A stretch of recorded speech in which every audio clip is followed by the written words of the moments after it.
So when I was 26 years old, 25, I was living in New York City, and I was beginning to have more of a metaphysical relationship to herbalism and to plants. And I heard about this teacher coming into town, Julia Graves, and she was teaching a class on flower essences, and I thought, sure, why not? Like, I'm kind of getting interested in this, I'll go. It was in the East Village, so we went to the East Village, you know, tree-lined streets, very classic East Coast community, and we walk up the stairs into this little brick apartment, and when you walk into the room, it's like a whole Buddhist temple. It's completely sparse and bare. There's like a giant golden Buddha that's being adorned, and she gave this incredible class on flower essences. And I was always a little bit, you know, skeptical of flower essences. I was having this metaphysical relationship to plants, but I thought, like, flower essences are too far out for me. Like, that's where I draw the line. But I was so interested in her work that I signed up for a session. So at the time, I had been working on healing a childhood trauma where I had been bitten in the face by a dog. And, you know, I had a scar, and there was still some kind of emotional residue from the experience.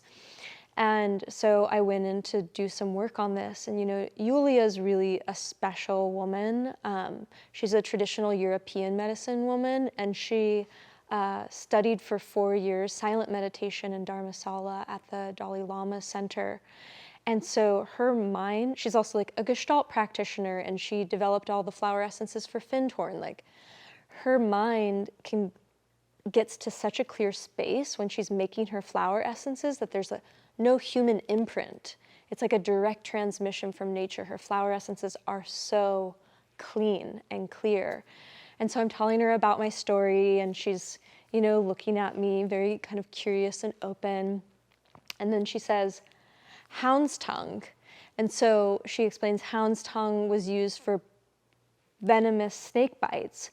But Julia also wrote the book on the Doctrine of Signatures, one of the seminal texts, modern texts on the Doctrine of Signatures, which is a very poetic way of looking at nature.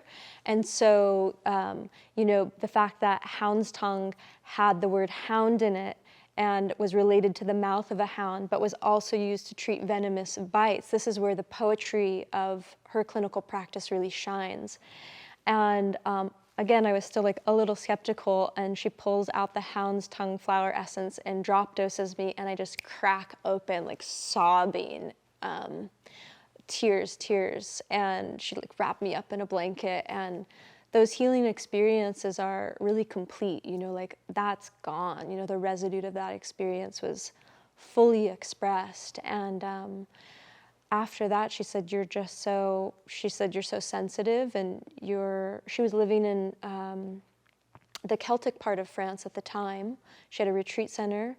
She said, you're underqualified, but in 2 weeks, I'm having a retreat with Matthew Wood in France, and I think you should come.